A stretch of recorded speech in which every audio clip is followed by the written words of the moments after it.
Episode 2. I'm Shantae. I'm Ayla. Episode 2 of Magically Ebony. Yes. And so we introduced ourselves last week, so we're just going to jump into it. You want to start off with the question of the day?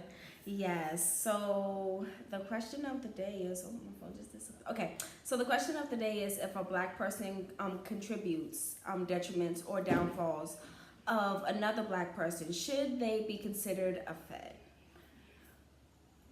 You want to start? Yes. I mean, in a sense, like, not like a fed, like, oh,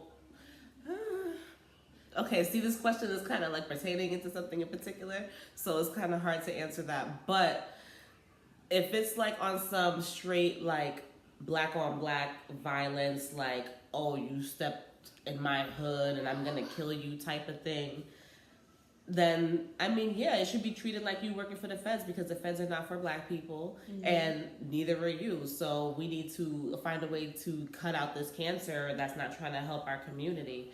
What do you think? For me, I think so. Like, if it's not for self-defense or for the better good of your family or something like that. Yeah, like, nobody's threatening if nobody's threatened, like, come on, like, just because somebody is selling drugs over here, or if someone else's life is going better than what you wanted your life to go, and you're like, and now you're filled with jealousy and envy, and all of that jealousy and envy is driving you to do harm to someone else, then no, you're a sucker nigga and you need to fucking go. I agree. Period. I agree. Alrighty, so, well, that was quick. That was quick. I mean, I just feel like, in a sense, like, we need to be careful. We need to do something with that individual that's not helping us grow as a people. I'm not saying necessarily like, oh, you work for, the feds, blah, blah, blah, whatever, literally. Yeah. But I mean, like, yeah, we need to be wary of these people because they don't have our best interest at hand. So, and honestly, like, and the people that causes the most harm, I feel like, is the people that turn around and sell their community out the fastest. You know what I'm saying? Like, I mean, you're not for anyone or anything but yourself. I kind of feel like nowadays, like, especially everything that's going on within the black community, we have too many enemies to be our own enemy. Seriously. So right now it's not the time for you. We don't have time for that. We already got other people trying to kill us. Why are we gonna, like, help them? Like, why are we assisting? It doesn't make sense. Exactly. It doesn't make sense. And that's the reason why it's just like, you gotta put a face to the name.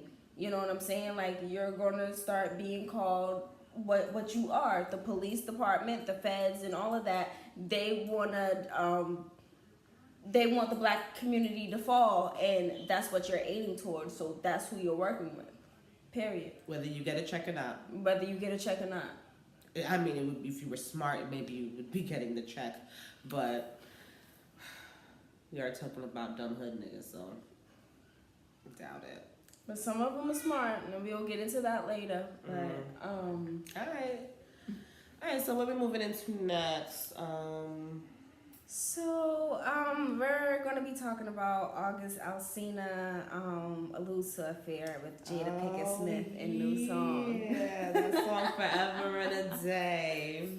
Have you heard it? No, I heard that one and the remix to Nunya, because what you call Kaylani, she has the Nunya, and he made the remix to Nunya. And when you see the video, the girl that he's talking to, her middle name is Karen, and that's his middle name. That is. So that's her middle name, Jada. And then it's just like, when you really think about Jada and Will's relationship, I always thought they had an open relationship. So they did have an open relationship. So did, as in they don't anymore? Because, not did, but they do have. So then, what's the problem? So basically, is his feelings hurt?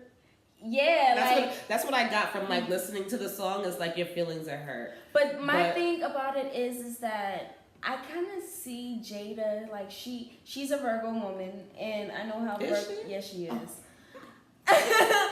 And Virgo women, they attract what they attract, and sometimes they like broken people because broken people are easy to manipulate. You know what I'm saying? Like Jada, but when you look at her past and you look at how she was with Pac. Mm-hmm. You know what I'm saying? How she, because I seen when August Alsina was on the red table talk with Jada, and just the way that they seem a little the dynamic. You know what I'm saying? Like he was just familiar looks. Yeah, like he was too comfortable with, and she said, it wasn't like, okay, well, this is an interview, and I'm just gonna keep this professional. Yes, and yes, and then she already said in the show that like she has like a very nympho type of personality, like which is probably why they need the open relationship. Yep, her and Will, because like there's words going around that he's bisexual. You just kissed that white man. I'm kidding. No, you're not. Allegedly. Allegedly, we just sit here and kiss him. That's what I was about to say. Like you gotta throw allegedly on it though. Yeah, allegedly. Even though you saw it. Allegedly in the tabloids. We've seen articles about them having open relationship, and we also seen articles about Will. Don't they be having an orgy? I mean, like, yeah, they just be fucking like. So, like, it's just sorry, boo. You got caught in your feelings. You knew what it was. She's married. She's married to this man. Like, even though you may have her body for like a certain amount of time, like at the end of the day, like that is her husband. Like, yeah, you can have some fun, but. You know what it is at the end of the day. But I kind of think that, like, it's kind of like a turn on for her, though. You know what I'm saying? To, like, just bag mad dudes? Or, like... Not to bag mad dudes, but when you have that longing, when you kind of have that control over someone emotionally like that. That sounds like a headache. Nah, like, I really feel like that's... dealing with... First of all, you already have a husband. Mm-hmm. That's one person emotions you have to deal with on top of your children. And then you have to think about Will was broken when he got with Jada. Tupac was broken. August is broken. How many other broken men have like Jada been messing around with? It's the having someone to have to depend on you emotionally, and you can toy with it and juggle with it the way that you want to. I think that is it's a thing to get her rocks off. I think she likes it. I don't know about that. That sounds like some I don't know. That sounds like some crazy mental manipulative like. Because even when because I've watched some of her Red Table Talk, the first season of the Red Table Talk, and she was more so like talking about herself and her past. Like her mom was strung out on drugs and was an alcoholic. Her dad used to beat on her mom. You know what I'm saying? I'm wondering if she was like, you know how they say like people who are like extra like with their sexuality were like usually have some type of experience when they were younger. Yeah. I'm wondering if something happened when she was younger where now she's so sexually like I don't even know what the word is, just like out there like. Yeah, like that's what I was like kind of getting to. Like that's basically what it was. It was like now that she's older, she can have like she has the money, she has the power. You know what I'm saying? She can be like, I want you, you, and you. And she has a husband that's down for anything.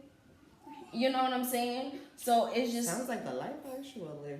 It sounds like the life actually. You know? I'm gonna need to hang out with Jada and get some notes.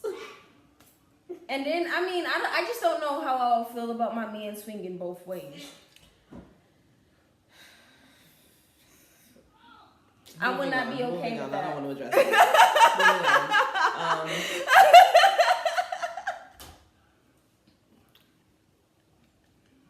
Okay, yeah. Moving on. So, we're gonna go right on and wait a second. Did I miss anything? All right, I didn't miss nothing. All right, we're gonna get into the Black reviews. we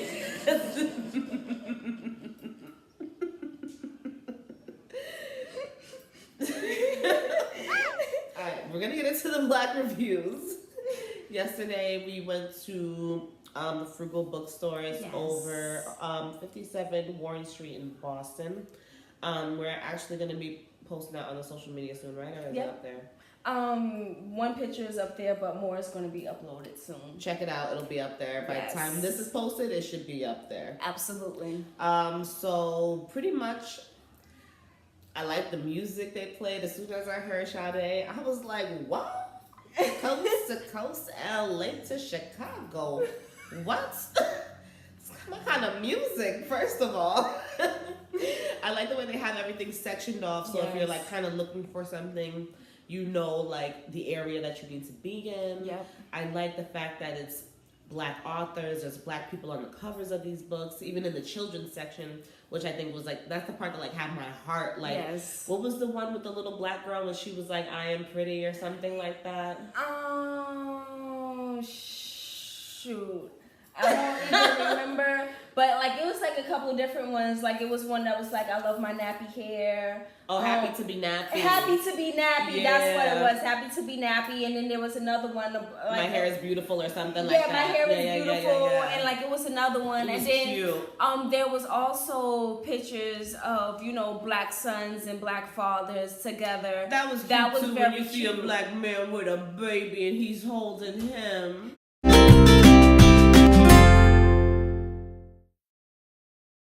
Then like when we was flipping through the picture, you kind of, I mean, not through the picture, through the book. Yeah. You kind of seen the dynamic, you know, like you seen like the whole family was leaning on him and all the other kind of stuff like that. And it was just like, it was a very good, I didn't really read it, but from the imagery that I seen, it was very, very. Yeah, I'm definitely going to be getting some of those children's books for my children. Yes. And then also, like, you know, like they have things about Black history. You know, y'all already know, like, that's close to my heart. I love Black history. We're probably going to be getting most of our information from that store that we done been in there. Absolutely. Like, up in there. Yep. Because, what we spoke about last week when we were talking about Americans and the definition of that and how was, remember we said copper.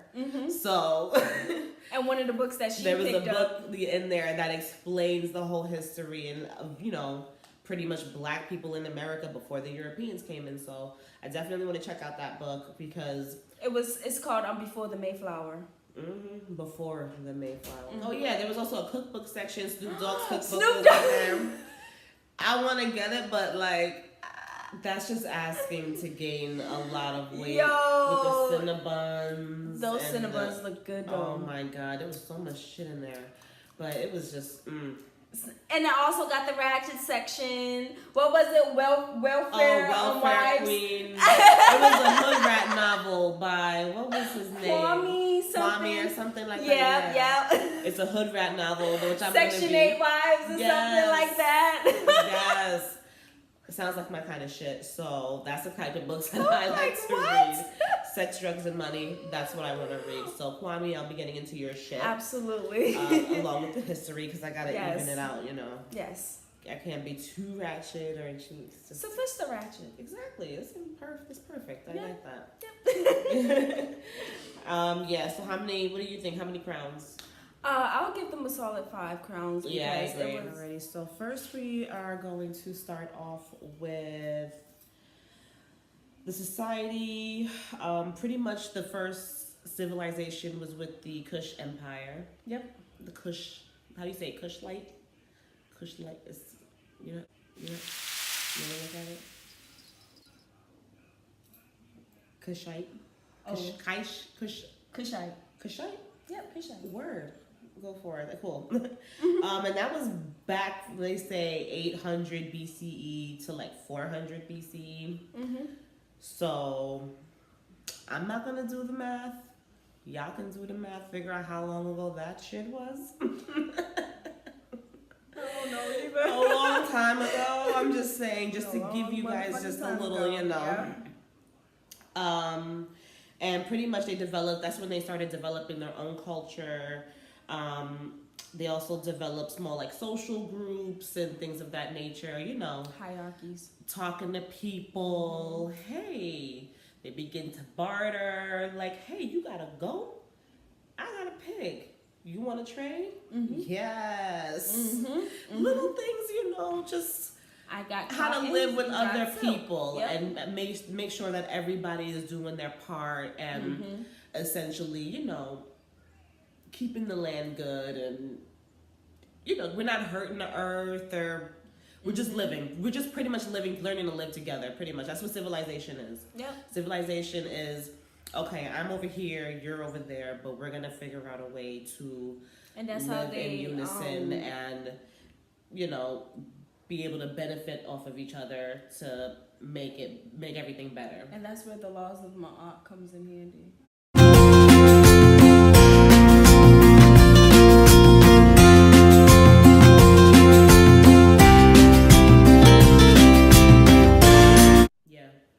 So that and was. If y'all don't know what the laws of Ma'at is basically the 10 Commandments. Is basically what the 10 Commandments are based off of. It's just don't kill.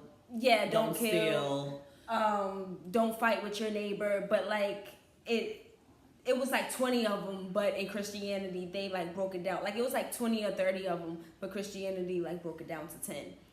I guess they felt like the 10 Commandments sound better. Just an even 10 numbers, just powerful. Yeah. But it was just like the laws of Ma'at is just how to conduct yourself in public and how to be a good human being. That's basically what that is. That's it. We have to freaking tell you white people how to do that. Exactly. And y'all still can't do the shit good. Like, come on. Like, as I said, it says right here 800 to 400 BCE. That was a long time ago. Y'all still don't get it? What is the problem? Okay, well, moving forward, they also talk about how the first states ever were like African states, and it started about 500 to 1500 CE, and that's where they got like let's see, Sudan, Ghana, Mali, different empires, and I guess that's where borders started coming about. Like, all right, well, this is this country, and this is this country, and I don't know how it spread over to Europe. Well, y'all came over and stole it, but well, at first the Europeans was coming over, making it seem like they wanted to be mentees under the Africans, the Egyptians, the Kushites, And then they talk about the Arabics are coming in. Yeah, the Arabics did. The Europeans, they start coming in, pretending like they wanted to learn. Once they learned what they needed to learn, then that's when they switched it and started using it against. That's why we gotta keep our shit to ourselves, y'all. Yo, and the same thing that they did with the Native Americans that was already fucking here. They came over, they pretended like that's where the whole Thanksgiving shit came about, and then y'all gave us motherfucking smallpox, and then fuck. We didn't have no vaccination over. We didn't have to worry about smallpox over here. We were chilling. Yep. That's why sometimes I'd be scared going to different countries, like getting stuff that we not even prepared to vaccinate for. That is not gonna stop me from going. I'm still gonna go. But alrighty. Anyway, so moving on. Then it says, let's see. I got this here from, where is this? The encyclopedia, and it is underneath Africa, Birth of Civilization, and they state, our knowledge and understanding of African civilization began to expand in the mid-15th century when Europeans first landed in the west coast of the continent. The Portuguese, followed by the Dutch, British, French, and other established links between Africa and Europe.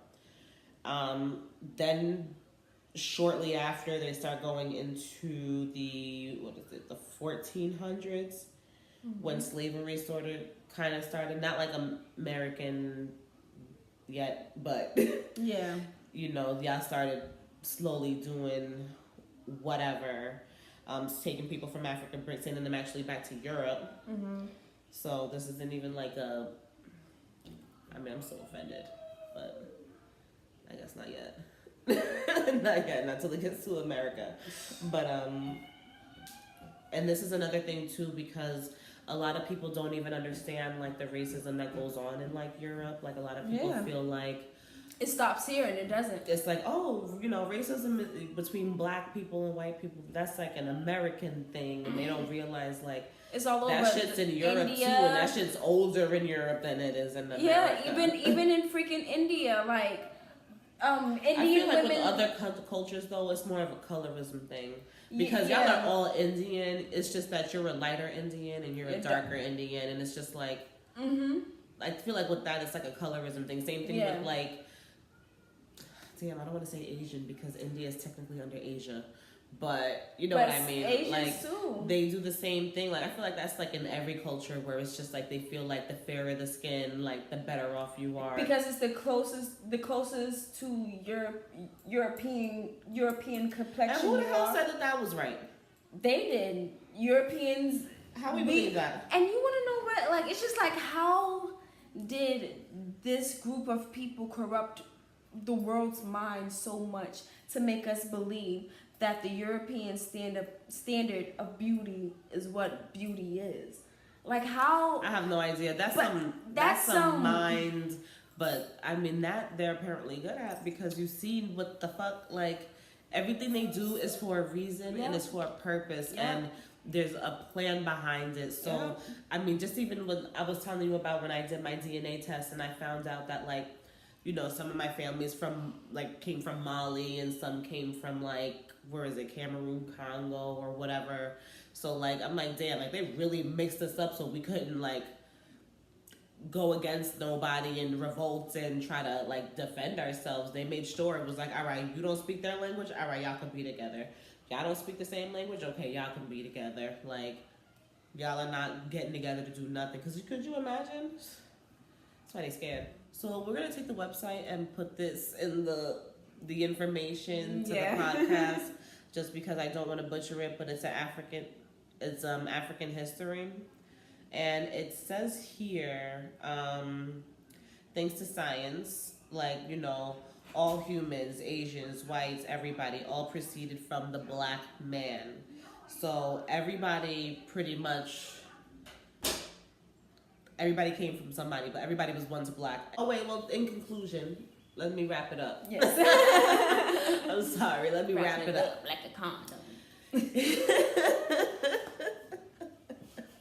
In conclusion, civilization began in Africa about 400 to 800 BC. That's where, you know, we started getting states and we started getting rules and hierarchies. Yeah. Wow. People begin to learn how to trade and how to share and how to pretty much live together as a people. Yeah. Started in Africa, thank you very much. And that's how they learned how to bathe, how to talk, how to read, how to write. Oh, that was gonna be a different one. Oh. But okay, we can do it now. If you want to do it now. No, we can do it later. Because and that's something else y'all still don't got. Yeah. We will get on the hygiene on another day. Oh gosh. Because we done told y'all how to bathe. Our great grandparents done washed. Y'all don't get it yet? Some of y'all just think it has a smell. I don't know what that smell is. Yo, no bull. I'm not talking about the regular, like, oh, you smell like animals. It's like a smell that comes from within. Yes. Nah, there was this, I had this manager, and she was like, she only took a shower like twice a week or whatever the case may be, because we was talking about showering. And I was at my desk, I was like, yeah, like I love to shower and have like the dirt of the day come off of me and all that kind of stuff. It's so enjoyable. You know, she's like, oh my gosh, like how dirty are you? And I'm like, what are you talking about? She's like, I only bathe like twice a week, and like, you know, and I don't have any dirt like coming off of me. I'm like, first of all, you're not washing yourself good enough, because if you're only bathing twice a week, you should have a plethora of dirt on you. She don't go nowhere? She don't do nothing? She must not, I don't know. Maybe she don't. But she did have like a weird smell, like a sour milkish type of smell. But I just thought it was because she was white. But yeah, then they be having that smell. yeah, they like be having but that then smell. and then but then when I found out like she didn't bathe all the time. It's like, oh. Okay. And then she was a lesbian on top of that. I was just like, who is the Who is going down there with you smelling like And then I that? found out that her bitch wasn't freaking showering like that either. So they just so they don't even smell it. They just used to the yeast. That's gross. So gross. That is so gross. Why would you do that to me? I thought we were cool. I thought we were cool. Oh no. Okay, yeah, now we definitely have to move on. So we're gonna get into some Black excellence. Yes. Black excellence. We are going to be, but yeah, we're gonna be talking about Nick Cannon. He's gonna be taking over Nipsey Hussle, Doctor's, how you say it, Sabi? Yeah. Dr. Sabi's documentary. You want to talk about? I mean, I think it's a good thing because Dr. Sabi, he talks about a lot of like holistic. He was the first person that I've heard talk about with the alkaline diet. And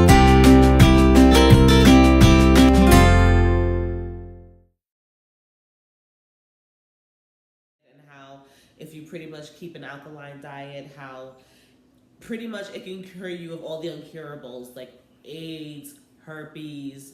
What else did he say? Any type of internal disease. Alkaline diets. So yeah, I mean I don't know what else besides alkaline water. Yeah. But but I know that he's really big on that, and I know that like Nipsey Hussle was trying to pretty much spread the word, and you know, which would be beneficial because it's to the benefit of Black people, helping us live longer, helping us stay healthy. So basically, I'm glad that Nick Cannon is going to be taking over and doing that. That's what's up. Like, it needs to be done, and I'm glad that somebody grabbed the baton and is carrying it forward. Yeah. So basically, what this documentary is going to be about for Dr. Sabi is about his it's about his trial, his 1980s trial, because the feds was trying to get him any type of way that they could. I remember that.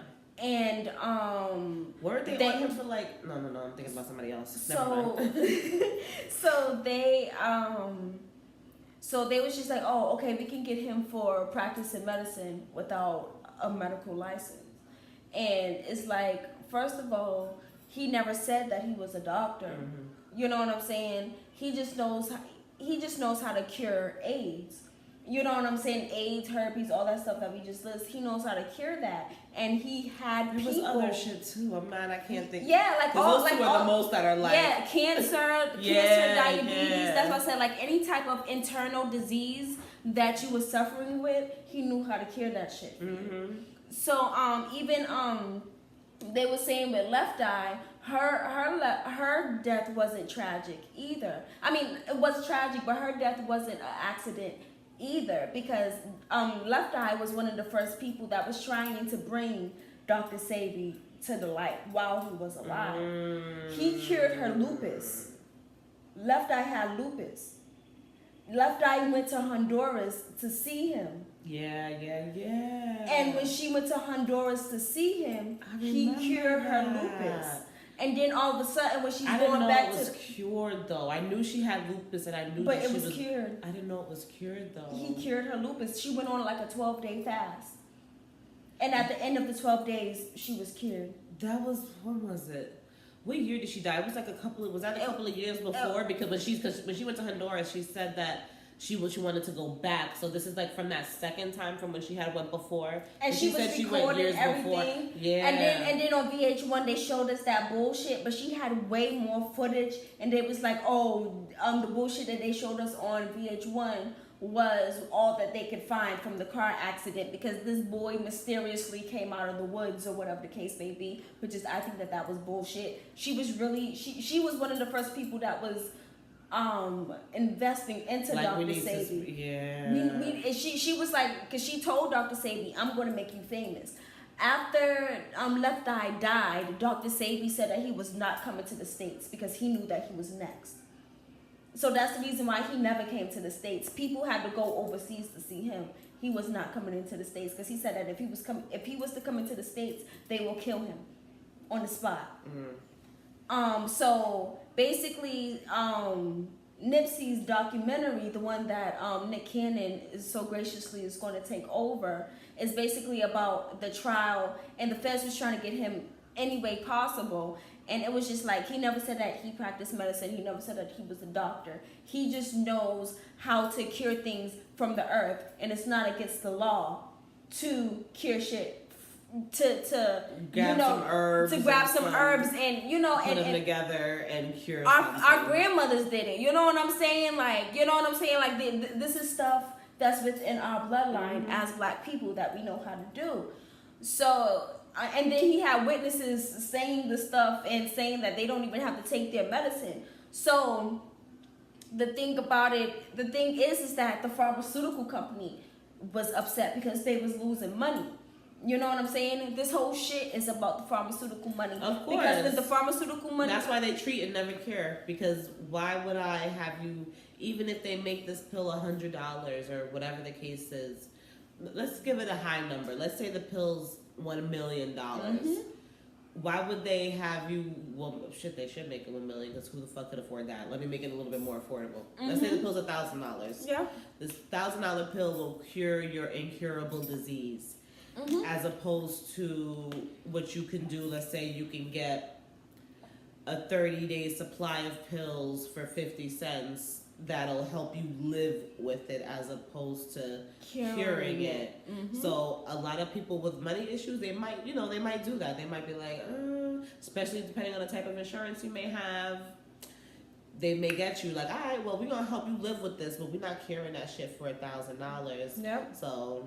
Nope. That shit is crazy. They always need to make money because at the end of the day, the only people that are going to probably be able to afford that $1,000 pill would be rich people. Exactly. And it's just, on top of that, it's just like, and that's the reason why y'all see a whole bunch of holistic doctors in the news going missing and shit like that. They mysteriously are found dead somewhere or whatever. Then you find out later that they're spreading the word on this, that, and the third, or whatever the case may be, thinks that's going to help their patients. And then you find out later that the pharmaceutical company that is contracted with the hospital that they're working for was pissed off because they seen that they was losing money because of this fucking doctor. You know what I'm saying? So it's just like, okay, the pharmaceutical That's why I couldn't be a doctor because I would be dead. Absolutely. I'd be like, oh, you want to be cured naturally? Let's do this. Let's do this. Like, because I don't even like to take a Tylenol when I have a headache. And that's another thing that for Black history, the first the artifacts, the medical artifacts, the oldest medical artifacts I should say that they found was in Egypt.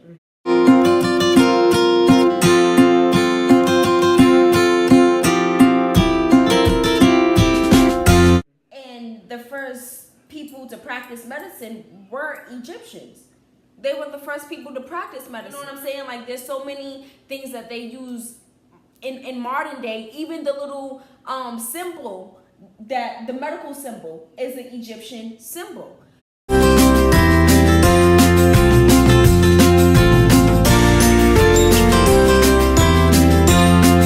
You know what I'm saying? So it's something. The one with the snake? Yeah, it's an Egyptian symbol. Yeah. And that's something that they failed to teach us in school, And this is the reason why they kill our strong. I'm not gonna say Black men are strong Black people because there's even freaking, like I said, Left Eye. She died behind this as well. You know what I'm saying? So it's like it all comes back in a circle. And we have to protect the knowledge that we're getting. Even if the knowledge sounds mediocre, it sounds mediocre for a reason because we've all been indoctrinated in our educational system to believe that the world works this European way. And it really doesn't. And we was figuring it out before them. So yes. we need to just do our shit. Yeah. Alrighty, well, shout out to Nick Cannon. Shout out to Nick Cannon. That was Black excellent for sure. So now we are going in. My phone's acting up. Okay. Oh shit. We going into current events, so watch your back, nigga news. Watch your back, nigga news. Watch your back, nigga news. Watch your back, nigga news. Watch your back, nigga news. Watch your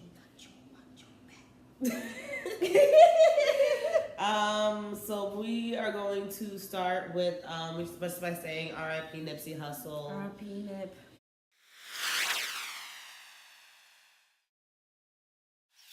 He died. A lot of people have feelings and emotions and just a lot. It's sad when you have somebody who is practicing what they preach and they're doing good for the community and wow, I don't even know him. I feel like I'm about to tear up. Yeah. Oh, hold on. Yeah. Whoa, I don't even know him personally. Whoa. But it just hits different. It's just sad because it's like, he's actually trying to do good. He's buying up his block. He was about to open up like Section 8 buildings or like low income housing. Sorry. Which just says Section 8, right? Yeah. Same thing. Right? Okay, so yeah. So he was going to be helping people out, like, and I don't know. It's just sad when you see somebody who's actually trying to give back to their community, give back to their hood. And then it's like, the people who are in the hood and then they get rich, like, do you really blame them when they leave their hood behind? Because look what happens when people try to help and try to, build up their community and do stuff. It's just, I don't know, it's sad. I mean, when this first happened, I was like, the government did it. Yeah. And then when I seen the video, I was like, because like pretty much like Nipsey was, I guess the backstory to it was that this guy kept coming around.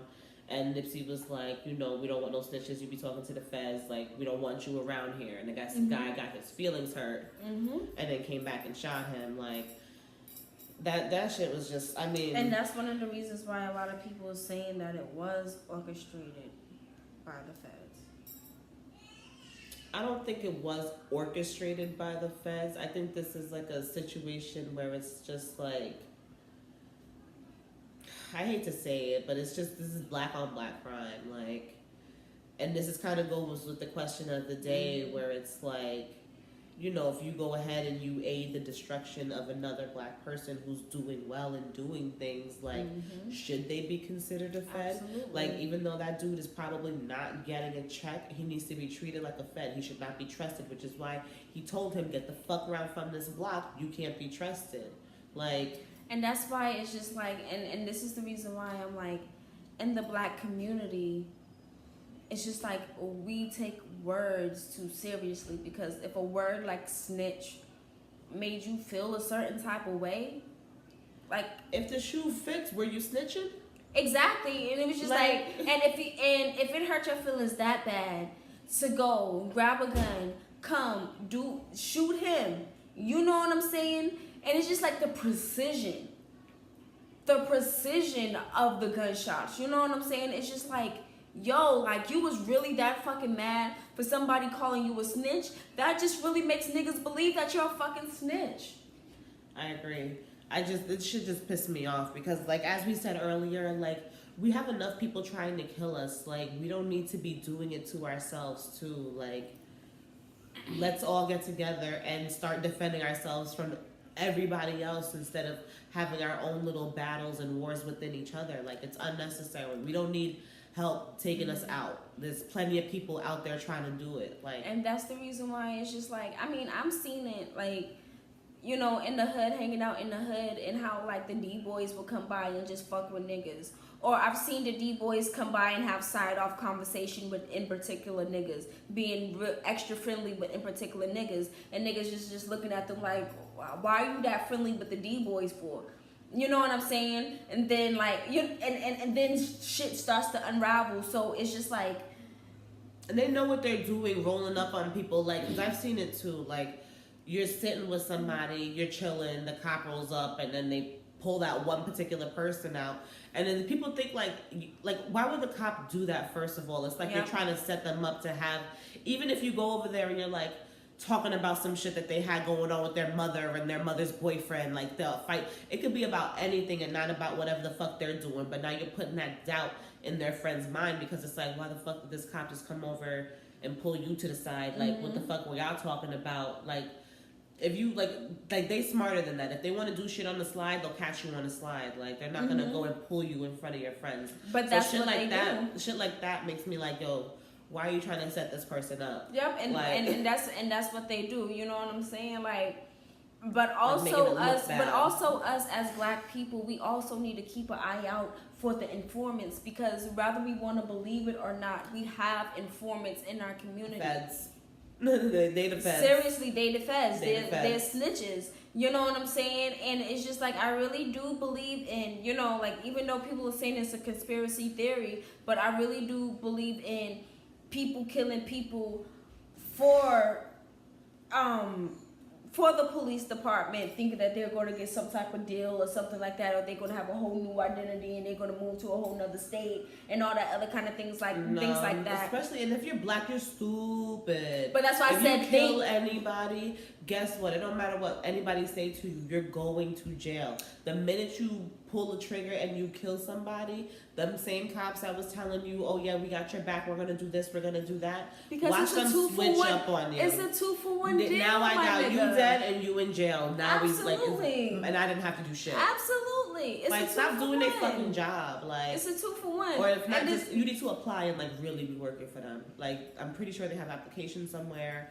I mean, I don't know what the qualifications are. I'm pretty sure you can actually get up in there. But whether we want to believe it or not, as Black people, we really do have to come to terms with, you know, we do have parasites like that in our community. Oh, I know that's right. The crabs in the barrels and all of that. And that's all of that. That's what what's his name that shot him? Eric Holder. Yes. That's exactly, he fits all of those categories. He's the parasite, he's the crab in the barrel, he's the Fed, he's all that negative shit that we're talking about. Okay.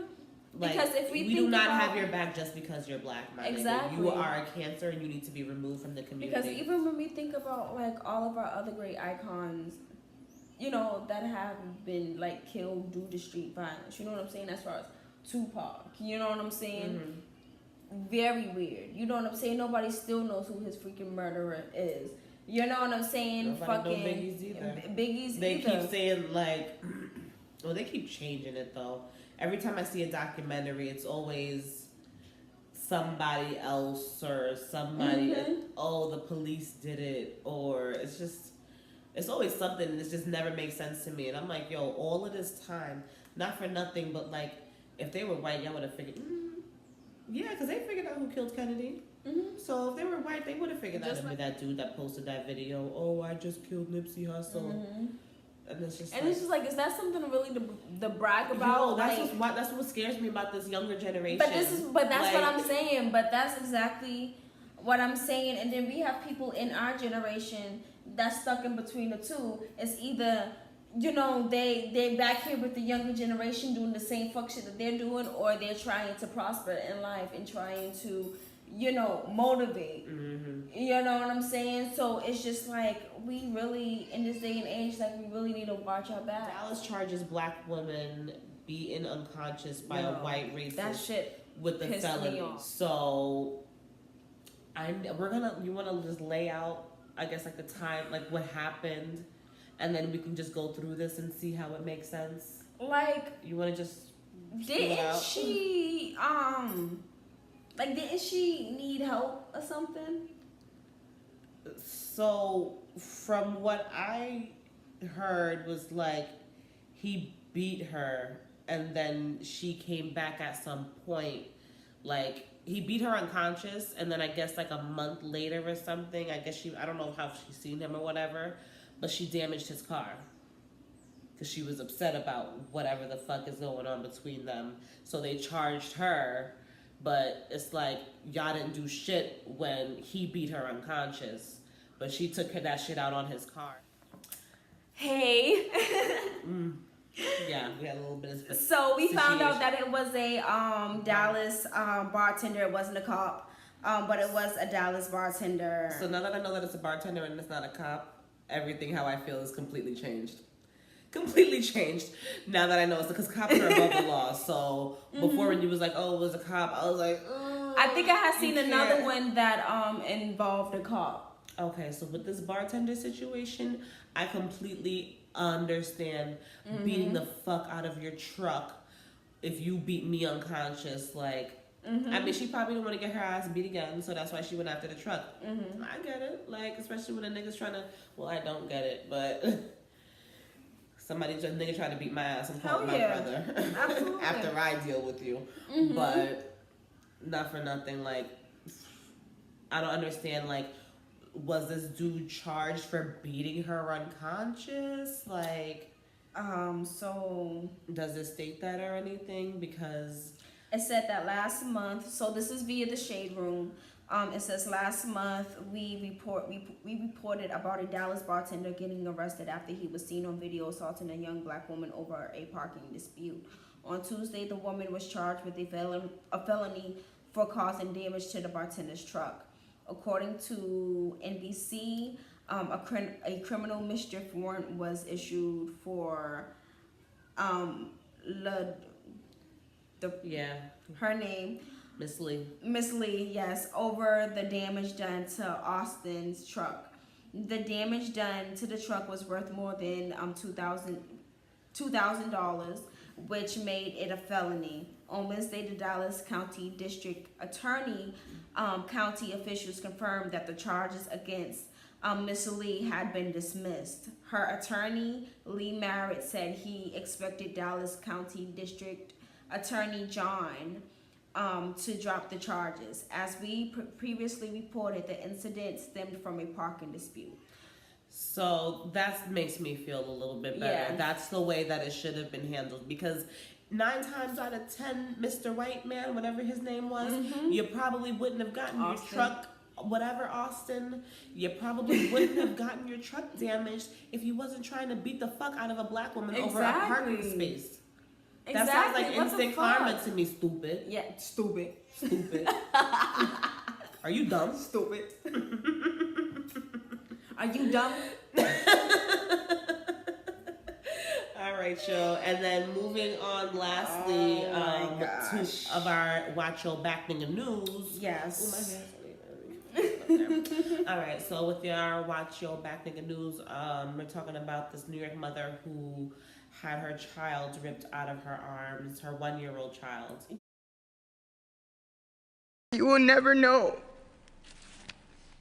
or be able to relate to the pain that I felt that day.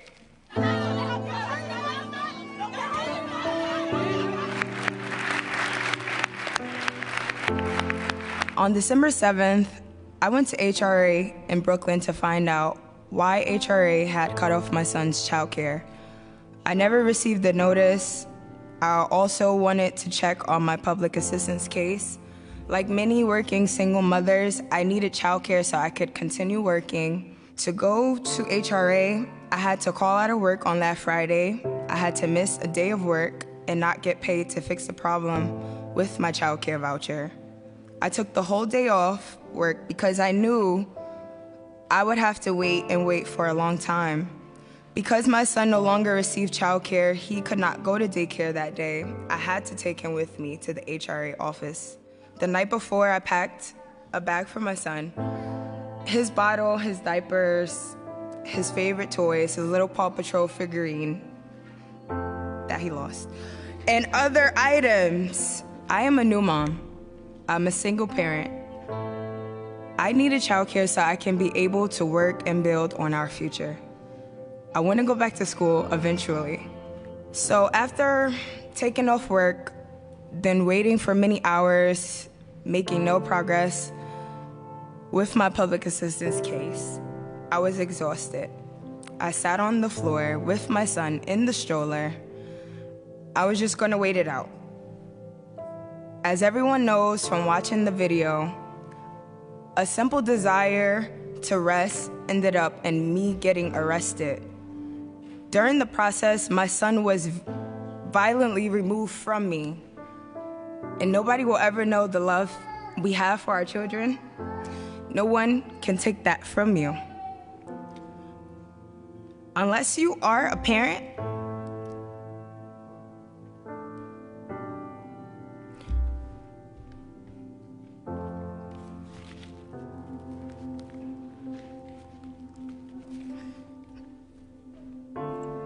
Unless you're a parent.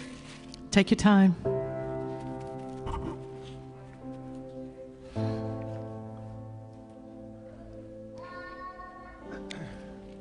Unless you are a parent who has a child taken from you, you will never know or be able to relate to the pain that I felt that day. I was taken to Central Booking. I had to stay in terrible conditions for hours, many hours. I don't know how long. I may need help from time to time or have to get help from time to time, but getting help doesn't mean I'm not a person. It doesn't mean I can be treated in any way. Honestly, what happened to me felt like a slap in the face. I've given my life to this city. I was born here, raised here, I pay taxes. I went to school here, kept good jobs. I'm a part of a community. It's not just the fact that I was arrested, it's the harsh way that I was treated by people who are supposed to help me. Social workers, not security officers, should be available. Police should never be called in these situations. In my case, I was just sitting, a peaceful act. Really, it comes down to treating all people, including working people, mothers, poor people, young people, with dignity and respect. Thank you all for giving me this opportunity to speak, and I'm very grateful for being here today. And I just want all you guys to know.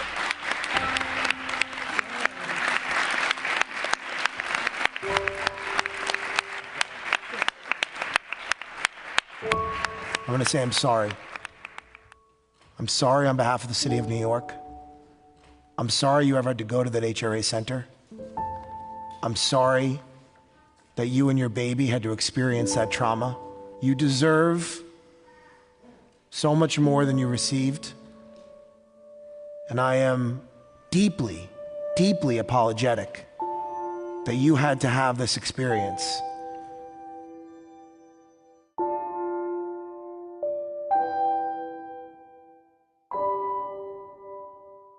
When I saw the video, I saw me in so many ways. I know what it's like, of course, to be Black, to be a woman, to be a mother, and to be a single woman in New York City. And I saw from the videos just how much and how strongly you would do anything to protect your child.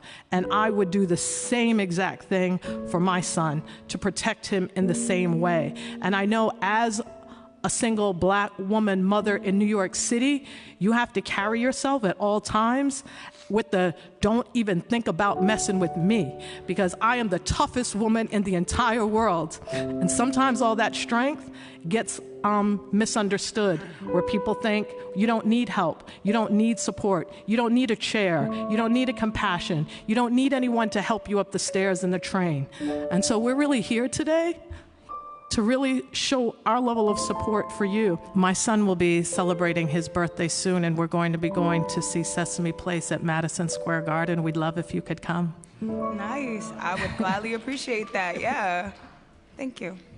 Thank you. And those are the types of conversations we really should be having. Right. So I thank you for that. Those are the Yes. She was going to like a public assistance place so that she can get a voucher for her child care for her child, because they had stopped her voucher, so she wanted to know what was going on. So she had to call out of work and all of that stuff, because you know how it is when you go to public assistance offices. All day. It's an all-day process. Day. So she was tired, her son was tired, so they decided to sit down on the floor. And when she sat down on the floor, it was like all hell broke loose. It was like she was not supposed to sit down on the floor. They called the police they're really on strict her. about that shit. There were no seats. She was like, all the seats was taken up. Like there was no place for her. This story sound old, or did this shit happen again? Come with me to the HRA office. So because it happened. This is last year, February 17th.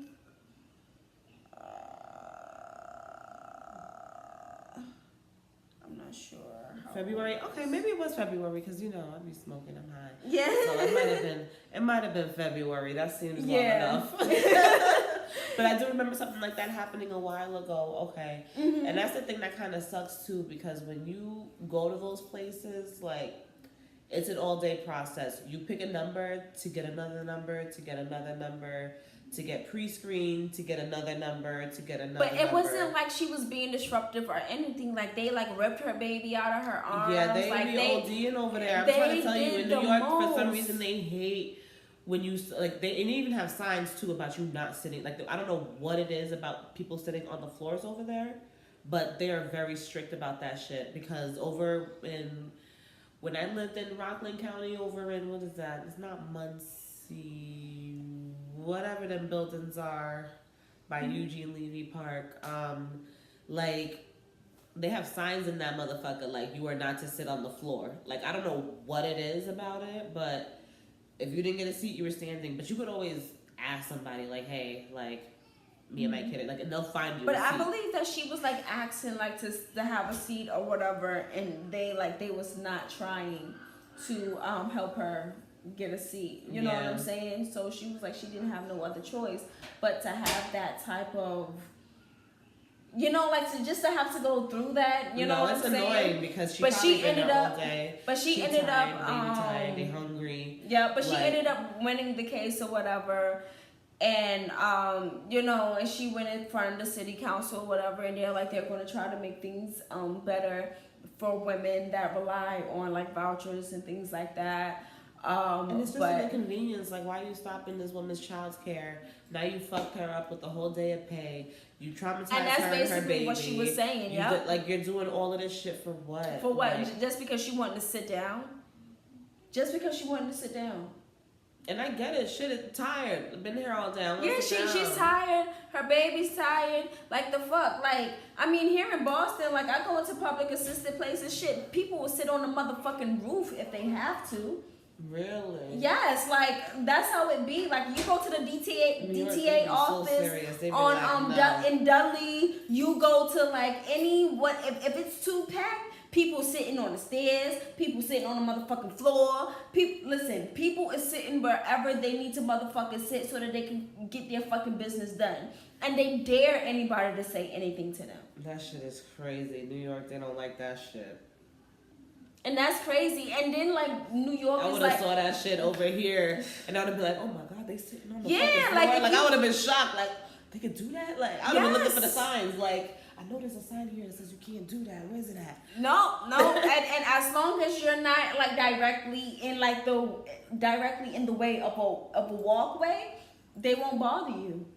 Especially if you could especially if you could stand there and see there's no fucking seats. Mm-hmm. If you can see that there's no that fucking office seats. Be getting packed. Thank God I don't have to do that shit no more. Cause that shit used to irk me with the recertification, and I'm like, oh my God. Yeah, it's all up in your business. Here? That's why I'm like, let me just get a job and just. Let me just get a job. Let me just get a job so I don't have to worry about this shit. But yeah, you know, we just want y'all niggas to be careful. Watch your back, niggas. Watch your back. Like, seriously, men and women. Like, this goes for everybody. Everybody, just watch your back. Love one another. You know what I'm saying? Don't hate the people that look like you. We need to empower and raise each other up. We don't need to be tearing each other down. Like, it's just sad with, like, Nipsey Hussle. I just feel like he was taken out before he could put out so much good into the world. If you're old enough to remember how it felt when Biggie and Pac died, it's the same feeling.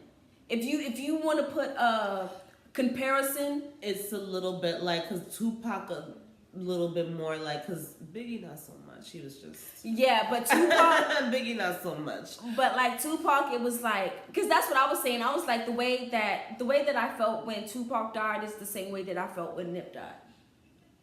Like, it was like the feeling was the same. Like, I felt like the same way. It was just like, see, for me, it hits a little bit differently. Like, when Tupac and Biggie died, I was young, so it was just like, oh, these rappers died, but it didn't really, like, it didn't really hit me like that. It hit me but because with like Nipsey Russell, like for the fact that like, I guess because I'm older and I'm a little bit more aware of the world and the issues and the troubles, and seeing this black man putting out good into the world and then being taken out, that kind of hurt. Because it's like, damn, like we have so many fuck niggas. Yeah. Like, I was always a kid before my time. Like, I was always one of those kids. So, like, I knew that feeling. You know what I'm saying? Like, as soon as Nip died, I was like, this is the same way I felt when Tupac died. Yeah, when they died, I don't think I felt any really kind of way. I just think I was just too young to really to care. Yeah. You know what I mean? I was just oversensitive, and I love music. I know that was the only thing, like, damn, music's gonna be done. But it wasn't like, I don't know, even though with, like, as I said, I've never met him, like, but it just hurts when you see somebody and then my giving heart, back to the community. And then my heart goes out to Lauren London. Oh my because gosh, she is hurt. I know that feeling. Like, I've had cousins die at a very young age. You know what I'm saying? I've seen their girlfriends go through it while pregnant. You know what I'm saying? So it's just like knowing that feeling oh so well. You know, and just being like, she's a celebrity. We're here in the hood, but that feeling's the same motherfucking feeling. You know what I'm saying? She still lost somebody she loved. She still lost somebody that she loved. In a fucked up way for a fucked up reason. Exactly. When you lose somebody, and you know, it's rough because if somebody's not sick or on their way out and you know it's coming, and then they go in, even if, like, let's say if he was still gang banging and he out there in these streets doing whatever, then it's like, okay, I kind of expect it. I know I'm gonna get that phone call one day. You're either gonna be dead or in jail. You kind of expect it, but when somebody like done turned their life around and they start putting out good, and then this shit happens, then you're like, yo, what the fuck? Like, and this is the reason why it be like, men, like, don't think that your woman is nagging because she's calling you 50 times and you keep we just want to know you alive. Exactly, alive, and you keep sending her the voicemail and you're not picking up your phone. Like, nigga, we need, especially if you're a black man, we need to know that you're okay. We need to hear your voice. We need to know that you're still alive. We need to know that even if you can't pick up your phone at that moment, send a text. And be like, yo, I seen that you called me. I'm busy right now. I'm going to hit you back later. Cool. But just say something. Say something, because the way that this world is, everybody is after y'all. No bullshit. Like, everybody is after y'all. Black women too, but black men is like, come on. Like, y'all the ones that like to go out in the street and like to dibble dabble in all this. Y'all love making ourselves a target. Y'all as love much it. as we love you, y'all love going out there with the freaking, what's it called? You know, we both doing that. Yeah. What is that? The target. Yes, on your back. On your back. Why? Just chill. Like, okay, we're done. Yes. I'm done. All right, y'all. Well, you know, we just want to tell you guys that we love you guys. Yes, we do love you guys. We want y'all to stay black. Safe. Don't let these people stifle your melanin. Absolutely not. And you know, just keep it true. And keep uplifting your sisters and your brothers. And, you know, R.I.P. Nip, and we love you, Lauren London. Yes. Oh, if you guys have any questions, comments, concerns, whatever, email us at... Subscribe. Yeah, subscribe and like. Also email us at magicallyebony@gmail.com. Follow us on Instagram and Facebook. And that's it. That's it. That's it. Mwah. Bye, guys. Bye.